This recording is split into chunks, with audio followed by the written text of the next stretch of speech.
유언이라는 것은 사랑하는 사람들에게 꼭 남기고 싶은 말, 또 인생의 마지막 말이다라는 것을 알고 있습니다. 간혹 유언이 개인 차원을 넘어서서 보편적으로 감동을 주는 일도 있습니다. 여러분 연세 드신 분들은 물론이겠지만 어떤 유언을 남기고 계시는가?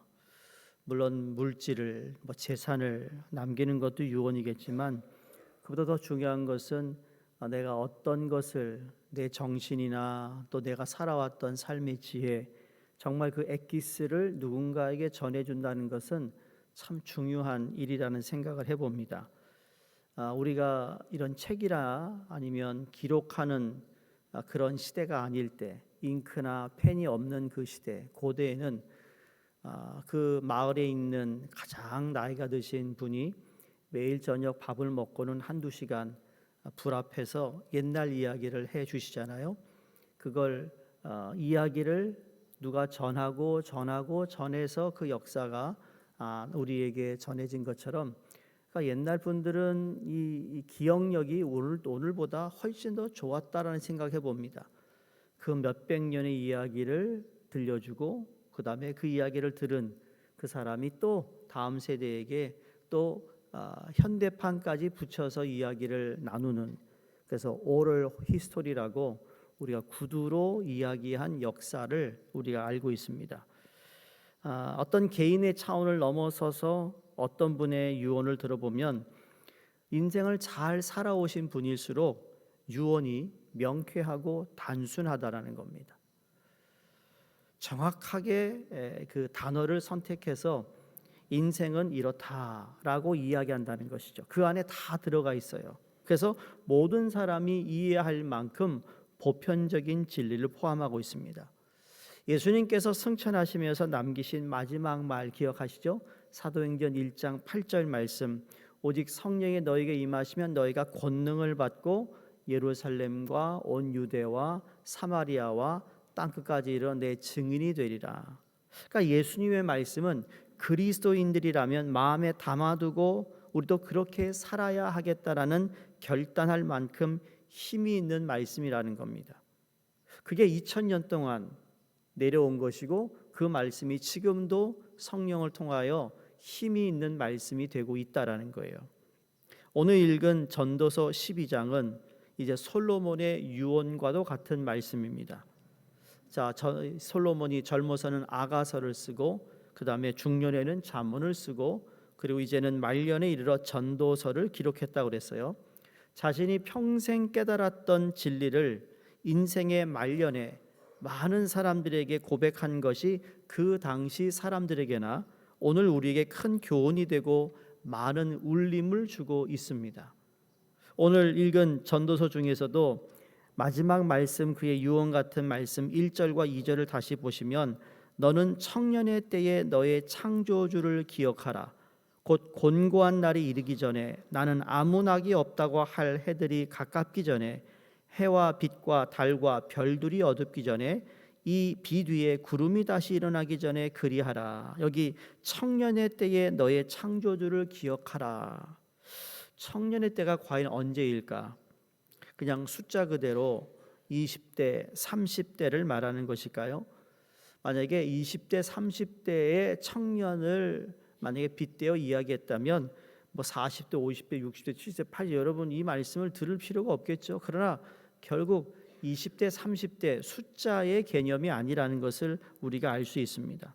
솔로몬이 그럼 왜 이처럼 청년의 때를 강조했는가?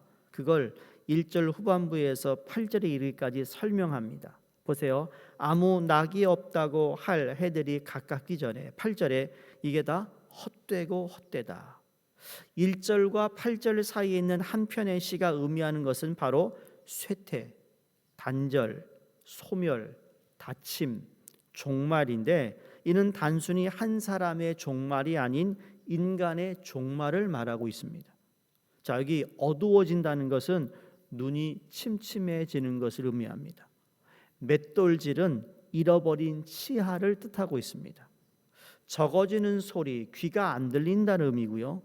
음악이 그친다는 것은 더 이상 성적인 활동을 할 수 없음을 의미합니다. 이처럼 늙어가는 것으로 그치는 것이 아니라 거기 끝이 흙으로 왔으니 다시 땅으로 돌아가는 것, 즉 죽음을 의미하고 있습니다. 이것이 오기 전에 이게 바로 청년의 때를 이야기하고 있어요. 그러니까 이 성경을 그대로 우리가 적용하면 여기 다 우리 청년입니다. 청년이라고요. 그것도 기분이 안 좋으세요? 그럼 뭘 좋아하세요? 청년이라고. 청년. 그러니까 이와 같이 곤고한 날, 죽음이 인간에게 어떻게 다가온다고 그랬어요? 1절에 곧 온다고 그랬어요. soon. 과거에는 예수님의 재림에 대한 찬양을 참 많이 불렀던 것 같아요. 그러니까 예수님이 coming, Jesus is coming back이라는 찬양도 있었어요. Jesus is coming back to stay. 그 80년대 제일 많이 불렀던 싱어롱입니다. 기억하세요 혹시? 한 40년 이상 사신 분들은 그때 학생부 때 Jesus is coming back to stay. 그런 노래 많이 찬양 많이 불렀어요. 예수님이 다시 오신다는 데한 찬양이 참 많아요. 요새는 예수님이 다시 오신다는 찬양이 복음성에도 그리 많지가 않아요. 이게 뭐냐면 우리가 가지고 있는 신앙 고백 가운데 예수님이 곧 내 인생이 곧 끝나기 전에 내가 청년인 때에 내가 아직 살아있을 때 호흡이 있을 때 거동을 할 수 있을 때 아멘이세요? 이때를 기억하라는 거예요. 청년의 때를 기억하라. 호흡이 있는 모든 사람은 하나님 보시기에 청년이라고 규정하고 있습니다. 우리 인생이 마무리되기 전까지는 청년이라고 성경 오늘 솔로몬이 말하고 있습니다. 우리는 호흡이 끊어질 그날까지 하나님을 기억해야 된다고 말씀하고 있습니다. 솔로몬의 인생은 하나님을 끝까지 기억하지 못할 뻔했습니다. 그래서 아까도 말씀드린 젊어서는 아가서를 쓰고 중년에는 잠언을 쓰고 말년에는 전도서를 썼다는 게 중요한 거예요. 솔로몬은 자기가 죽음을 눈앞에 두고서야 하나님이 어떤 분이신지를 다시 깨닫고 지혜자로서의 삶을 결단하고 살아가게 된 것이 바로 전도서를 쓰게 된 동기입니다. 어린 시절에 하나님께 지혜를 구했잖아요. 젊은 나이에 왕이 돼서 하나님은 그에게 그래 지혜를 주셨어요. 그 누구보다도 지혜로운 사람이었습니다. 하지만 하나님께로 받은 지혜로 왕업을 수행하면서 전반기 20년은 예루살렘 성전을 건축하는 데 다 허비했고 후반기 20년은 우상 숭배하며 살았습니다. 그러니까 하나님께 받은 지혜로 집을 짓고 은과 금과 보물들을 모았고 인생의 모든 낙을 누렸지만 죽음이 가까워오자 덜컥 겁이 난 거예요. 왕이나 우매자나 죽음을 피할 수 없다. 그래서 하나님 앞에 가야 한다는 것을 깨닫고는 이렇게 살면 안 된다라는 것을 그가 하나님께 회개하고 돌아서서 쓴 것이 전도서입니다. 그러니까 인생의 말년에 이르러서야 지혜를 생각하고 하나님 앞에 다시 돌아와 전도서를 기록한 것이죠. 아마 우리 성도님 연세가 드신 분들은 젊은 우리 사람들이 사업을 하다가 이런 일 저런 일 그러면 옛날을 되돌아보면서 괜찮아. 그것도 지나갈 거야. 뭘 그거 가지고. 왜? 나도 그 당시에는 그랬는데 시간이 지나서 이 나이가 되니까 그렇게 허둥두둥 서로 그냥 좀 더 먹겠다고 싸우고 그게 별 그렇게 큰 차이가 없더라고. 자녀 교육도 말이죠. 거기서 거기잖아요. 그렇죠? 비슷비슷해요. 비슷비슷하지 않아요? 여러분이 얼마나 신경 썼냐고요. 그냥 SAT 공부시킨다, 애프터스쿨 다닌다, 뭐 한다, 학교 끝나면 과외 공부시킨다. 근데 지금 대학 졸업하고 직장 생활 보니까 거의 비슷해. 그러니까 너무 그렇게 애들을 그렇게 그냥 막 못살게 굴지 말라는 거예요. 지 갈 길 지가 알아서 할 건데 벗어나지만 않게 하면 된다니까요. 그렇죠? 키워보니까 그렇잖아요. 키워보면 다 그래요. 인생의 말년에 이르러서야 솔로몬이 다시 하나님 주신 지혜에 대해서 생각하기 시작합니다. 그 인생을 보면 젊은 청년의 때에 하나님을 위해서 한 일이 그다지 많지 않았습니다. 성경을 보면요, 하나님 위해서 참 일을 많이 한 사람이 있는가 하면 하나님에 위해서 일을 많이 하지 않는데 덕을 본 사람이 많아요. 대표적인 덕을 본 사람이 누군지 아세요? 성경에 구약서부터 신약 요한계시록까지 끝나면 정말 한 거 별로 없어. 진짜 한 거 없는데 덕으로 살았어요. 누굴까요?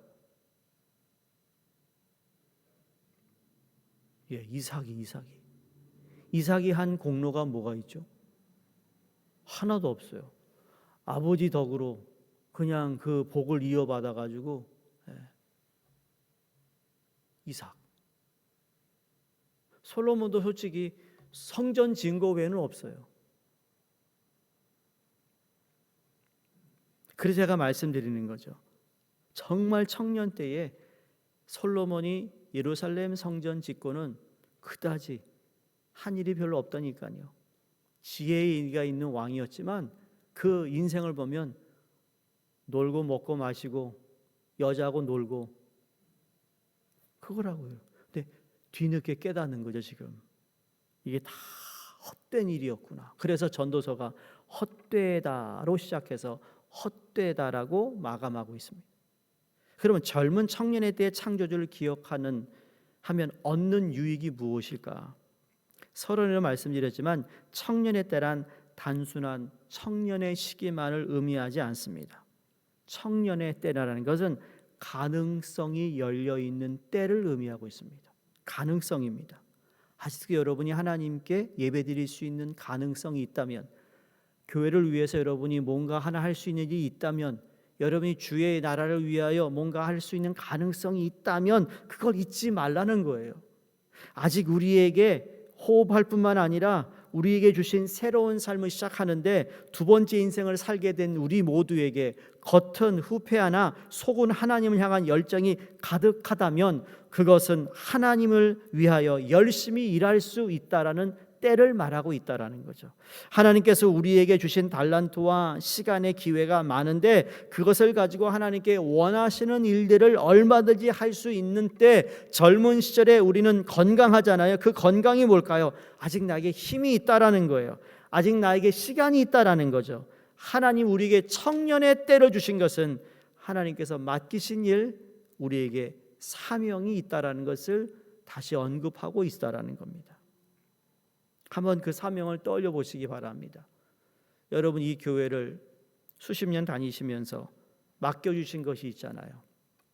그럼 여러분 내 인생이 정말 앞으로 얼마 남아있지는 아무도 우리가 장담할 수 없지만 내가 남아있는 이 시기에 내가 무엇을 유언으로 남길 건가? 이 교회에 내가 어떤 사람으로 기억이 될 것인가? 내가 하나님 앞에 어떤 사람으로 기억되어 주님 앞에 설 것인가? 이것이 우리의 숙제가 되어야 된다는 거예요. 그냥 시간 지나가는 대로 살 수가 없다라는 거죠. 왜? 인생을 그만큼 살았기 때문에 젊은 청년들이나 아니면 중년에게 좀 조언도 해주고 좋은 말 해주고 밥도 사주고 해야지 말이야. 매일 그냥 그러면 안 돼 이러는 거야. 누가 좋아하냐고요. 그 한참 유명했던 그 누구예요? 그분도 황신의 황신부님이 그런 말 많이 하잖아요. 나이가 들수록 지갑 열라고, 베푸라고. 진짜요, 그래요. 우리 은퇴하시는 선배 목사님들이 그럽니다. 나이가 들어가면서 지갑을 자꾸 열어야겠어. 돈 자랑이 아니고요. 어떻게 하든지 후배들에게 조금이라도 좋은 선배로 남고 싶은 그런 마음이겠죠. 저는 우리 뉴욕 교회가 그런 전통을 좀 남겼으면 좋겠어요. 정말 연세 드시고 오래 신앙생활 하신 분들이란 리스펙트가 있고, 또 그분들은 젊은 분들을 향하여 정말 가능성이 있어서 그분들을 세우고 하나님의 일을 할 수 있도록, 그래서 이 호흡이 잘 맞춰주면 하나님께서 우리에게 맡겨주신 일들을 잘 감당한다면 남은 시간 동안 하나님께서 나에게 원하시는 일이 무엇이고 그 일을 성실하게 감당할 수만 있다면 이것이 우리의 기도가 될 수 있기를 간절히 바라는 겁니다. 맡기신 일을 잘 감당하는 우리 교회가 되게 하시고 우리 개인이 되게 하여 주시옵소서. 그러면서 솔로몬이 진짜 유언 같은 말씀을 13절 14절에 말합니다. 일의 결국을 다 들었으니 하나님을 경외하고 그의 명령들을 지킬지어다. 이것이 모든 사람의 본분이니라. 모든 사람, 즉 왕이나 지혜자나 또 가진 자나 가지지 못한 자나 다 하나님의 명령을 기억하고 하나님의 말씀을 지키라는 말씀인데, 이 말씀은 솔로몬의 아버지 다윗이 세상을 떠나면서 유언으로 남겼던 말과 유사합니다. 제가 읽어드릴게요. 열왕기상 2장 1절에 3절까지인데요. 다윗이 죽을 날이 임박함에 그의 아들 솔로몬에게 명령하여 이르되 내가 이제 세상 모든 사람이 가는 길로 가게 되었노니 너는 힘써 대장부가 되고 내 하나님 여호와의 명령을 지켜 그 길로 행하여 그 법률과 계명과 율례와 증거를 모세의 율법에 기록된 대로 지키라. 그리하면 내가 무엇을 하든지 어디로 가든지 형통할지라. 이건 단순히 다윗이 솔로몬에게 얘기한 게 아닙니다. 모세의 리더십에서 여호수아의 리더십으로 넘어갈 때도 하나님께서 여호수아 1장 6절에서 8절 말씀에 여호수아가 참 떨고 있어요. 이 많은 백성을 어떻게 내가 인도할 수 있을까? 그때 뭐라고 그러죠? 두려워하지 말라, 담대하라. 하나님의 말씀이 너 입에서 떠나지 말게 하라. 주야로 묵상하라. 아멘입니까? 똑같은 거예요. 오늘날도 우리가 무엇을 남길까? 어떻게 내가 유언을 할 것인가? 솔로몬은 아버지 유언을 기억합니다. 여러분, 자식은 부모의 유언을 기억하게 돼 있어요. 그러니까 그들에게 무엇을 남길 것인가? 인생의 말년에 이르러서야 아버지의 말이 참된 진리의 말씀이었다라는 것을 깨달았어요. 복잡한 인생, 수많은 일들이 일어나는 인생, 온갖 부귀와 영화를 누린 인생 마지막 결론이 바로 이것이었어요. 하나님의 명령을 지킬지어다. 하나님의 명령을 따라 행하는 것이 모든 사람의 본분이다. 이 말은 믿음이 있는 모든 사람들의 인생 결론 아니겠습니까? 또한 하나 14절에 이렇게 말합니다. 하나님은 모든 행위와 모든 은밀한 일을 선악간에 심판하신다. 모든 사람에게 심판이 임할 것이라고 말하고 있어요. 모든 일을 하나님이 심판하신다. 권력 있는 사람이나 없는 사람이나 가진 자나 가지지 못한 자나 모두 하나님의 심판대 앞에 서야 하는데, 우리가 모두 하나님 심판대 앞에 서야 할 것인데, 여러분, 하나님 앞에서 부끄럽지 않은 우리의 일생을 드릴 수 있기를 간절히 주 이름으로 부탁드립니다. 하나님의 명령을 잘 지키는 것을 우리의 본분으로 삼고 살아간다면 그 죽음이 두렵지 않을 것입니다. 왜? 내가 잘나서가 아니라 정말 부족함에도 불구하고 내가 최선을 다해 주님 앞에 내가 살았다면 오히려 영광과 기쁨이 우리 인생의 마지막이 될 것이라는 것을 믿기에 전도서의 마지막 말씀처럼 솔로몬의 유언 같은 말씀을 우리 마음에 새기셔서 오늘도 내일도 주님이 주신 이 청년의 때를 진실하게 성실하게 사명을 잘 감당하시기를 주의 이름으로 축원드립니다. 사랑의 하나님, 인생의 결론은 하나님의 말씀을 잘 따르고 순종하는 것이니 오늘도 그 말씀 앞에 살겠습니다. 하나님의 심판대 앞에서 부끄럽지 않도록 살겠습니다. 하나님께 받은 말씀을 행하고 지키며 거룩하고 순결한 삶을 살도록 우리에게 지혜 주시고 힘도 주시고 능력도 주시고, 하나님 지혜자 전도서를 통해 주신 말씀을 잘 기억하여서 하나님 앞에 서는 날까지 부끄럽지 않은 삶을 살도록 도와주시옵소서. 예수님 이름으로 기도드리옵나이다. 아멘.